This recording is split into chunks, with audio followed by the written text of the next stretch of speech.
It's Kate with WTI, and if you're looking for a beautiful console table, this one from GDFStudio is going to blow you away. So I have it in this gray wash, which is a beautiful rustic color. It's 60 inches long.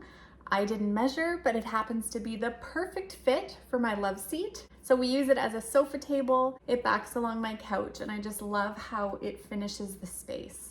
This has a very slim design, so it's not going to take up a lot of room, whether you're using it behind your sofa or in an entryway or wherever. The drawers are a tiny bit stiff, but that's not an issue for me at all. They're a very generous size. The knobs are heavy and good quality. There's almost no assembly, which is always a plus when you get furniture online. So the whole top was already assembled. We just had to put on the legs and then switch the knobs around, and that was pretty much it. Everything else was done for us.